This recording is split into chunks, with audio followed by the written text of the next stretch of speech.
Hi, my name is Phil, and you are watching Fire Wrench Garage. Good morning from Fire Wrench Garage. Today we're looking at the 1977 John Deere Liquifire 440. We're waiting for some parts on our 1973 Honda 350 SL, so I thought I'd dig into this today and maybe get a few things tore apart and maybe start putting a few things back together. We'll just kind of have to see where this goes. The first thing that we're going to do is take off the seat. Obviously that's in some pretty rough shape, so we'll go ahead and do that now. And it's already pulled apart, at least it seems that way. Ooh, and we've got our little friends, it looks like. And the mice have decided they were going to make a little nest in there. I'm going to get the shop back, get that all cleaned out, and then we'll come back. Alright, we've got our little friends taken out. You can see the kind of damage they've done to the seat here. Took a pretty nice gouge out of there. This seat's in pretty rough shape. I was thinking we could probably just recover this one, but I think it might be far beyond repair. We'll go ahead and I think we'll take the gas tank off next. That's riveted on, so I'm going to get my drill out those rivets, and after that we'll go from there.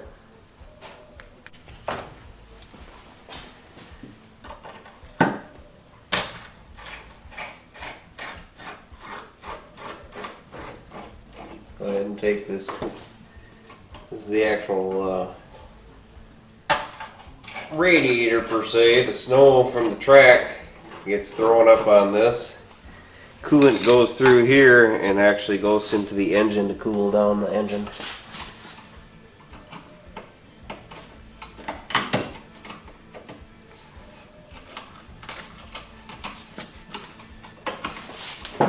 Pretty crusty.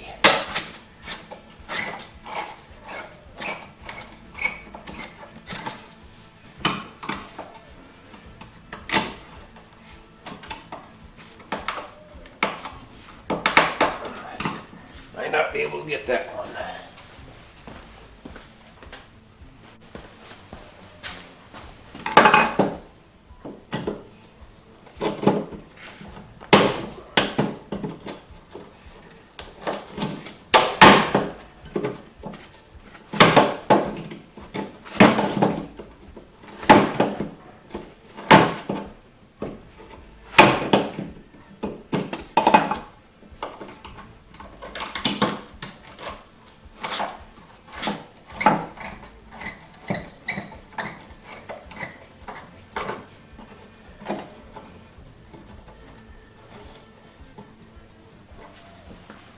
Probably have to look at replacing these hoses.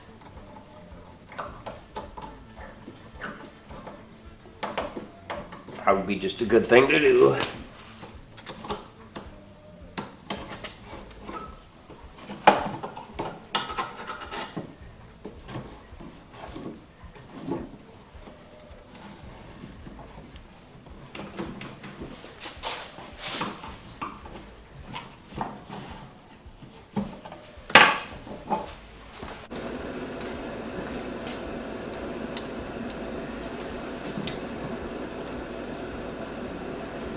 Let's do a pressure line, that's good.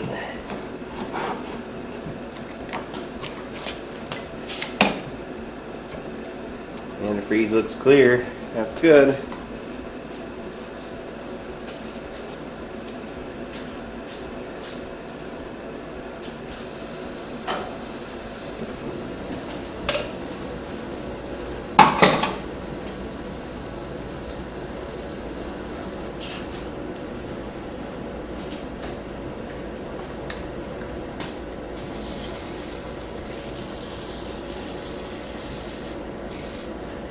Up to where that mouse nest was, so I'm sure those are going to be nice and rusty.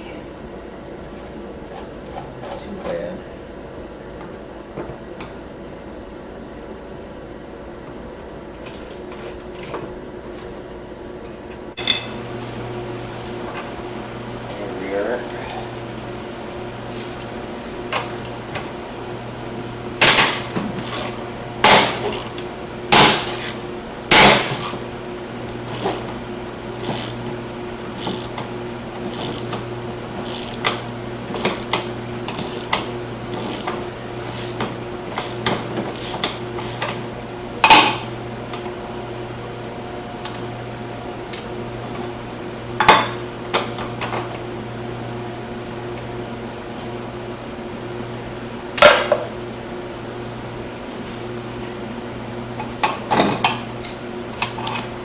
And these are all riveted down too. You can kind of see the rivets here.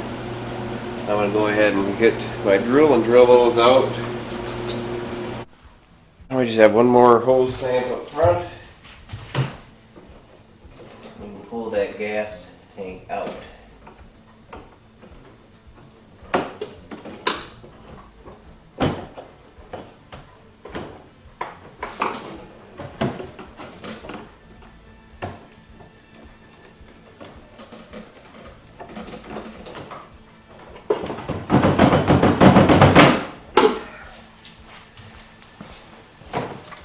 Gas line's off.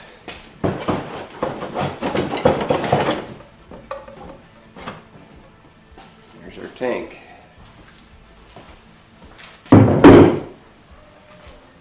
Got some more mouse stuff to clean up. I'm going to hit that quick. Alright, now that our mouse nasty's all cleaned up, I'm going to go ahead and pull off the two radiator hoses.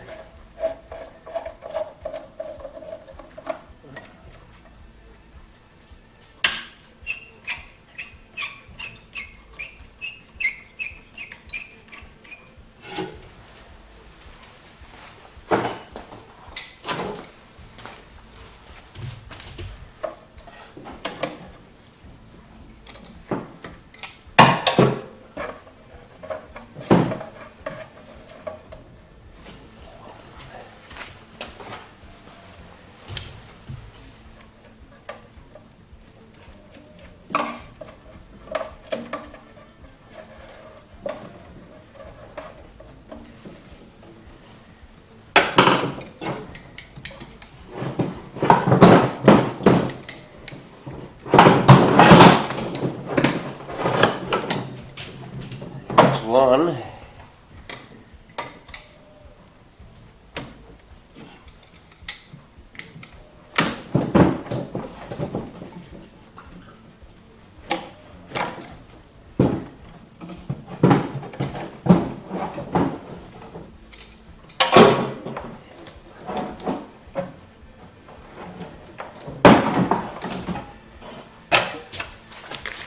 There's two all over my shoe.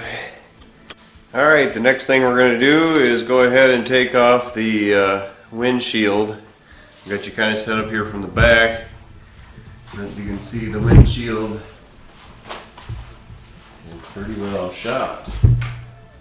So I'll go and get you set up on the back side.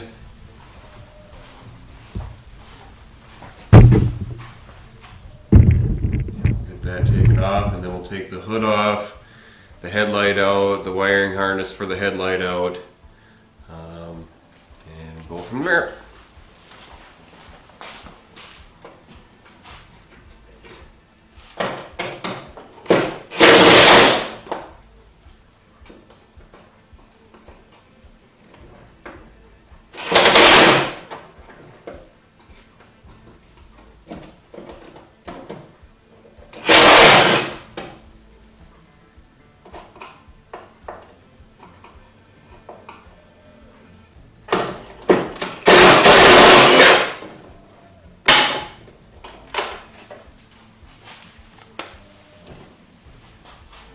And all these bolts will get replaced. They're pretty well shot.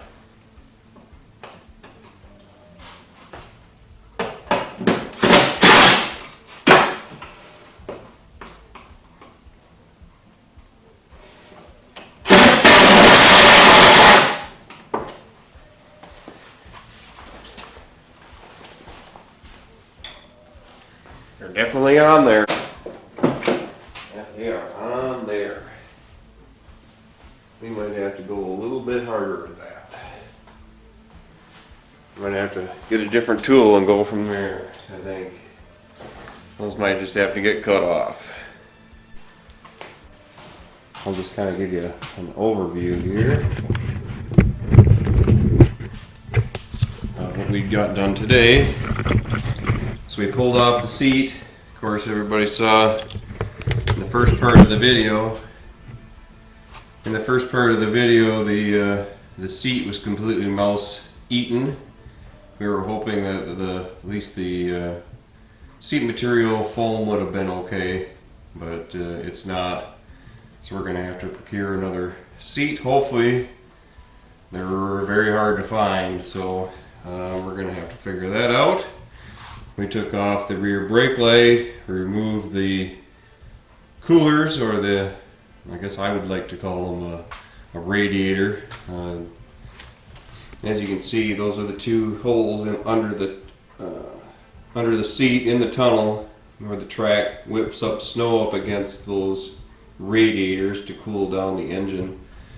Those pipes then go through underneath the gas tank and then hook on to the motor here to keep it cold.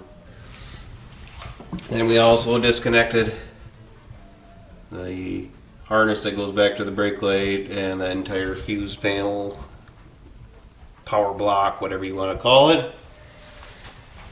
And then we took off of our windshield, removed the hood, got the muffler taken out, and this is where we're sitting. So on the next video that we do on this particular machine, like I said at the beginning of the video, we're waiting on parts for that Honda 350 SL to come in so I can finish that up, but I thought I'd start on this one today and get a little bit done. It's Easter today, so not a lot of time, but a little bit of time to get going on this project. Next time we'll get I think we'll get the rest of the components out. Everything is going to get switched over. We had talked about in the introduction of this project, we have a brand new tunnel, new old stock that I found that we're going to be switching everything into.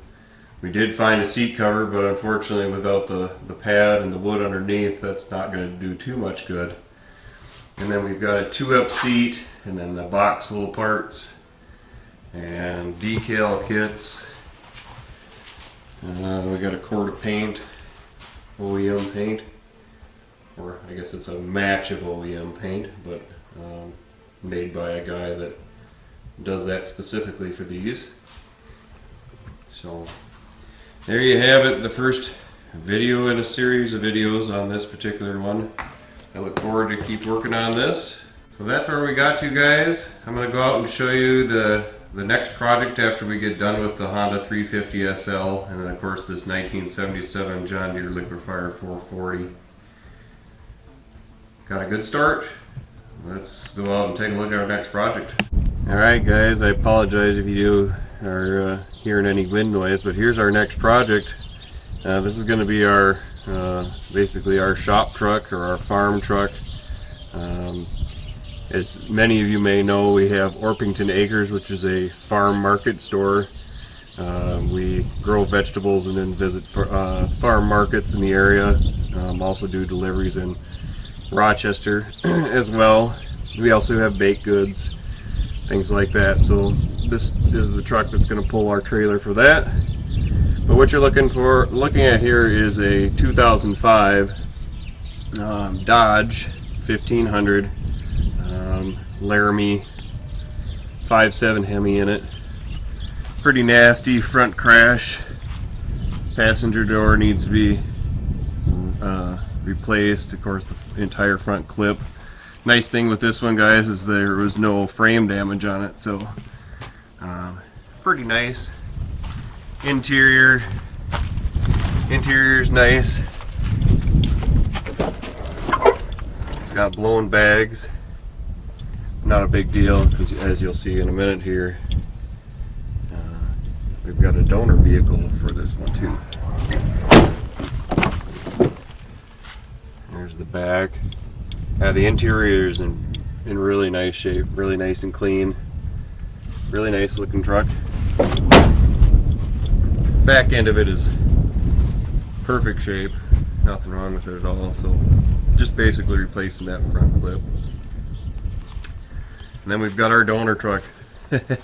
This one here is really rough. It was a rollover, so there's not a whole lot of usable parts on the back side of it. I thought about using the interior. This is a Daytona truck, 2005. with a 5.7 Hemi in it as well. But really all I needed from this one was just the front clips, so the front fenders, you know, hood, grill.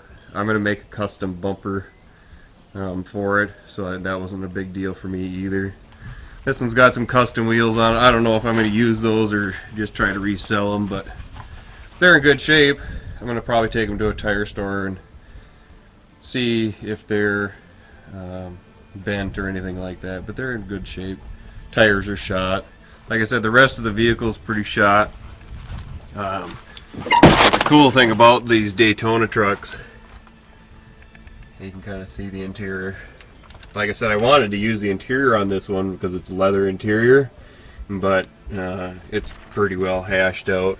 But these are numbered trucks, so I'm going to actually use some of the parts on the inside here just to kind of upgrade the other one.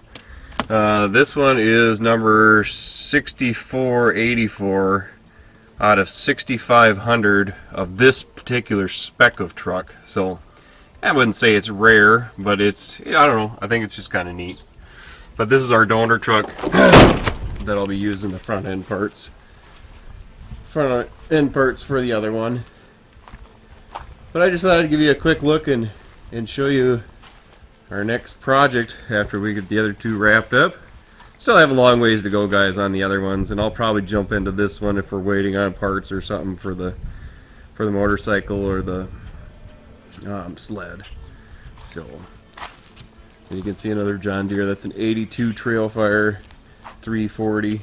That one's completely done, but I've been looking for a seat for that one. Hard to find that stuff, but thanks for joining me today, guys. I'll catch you next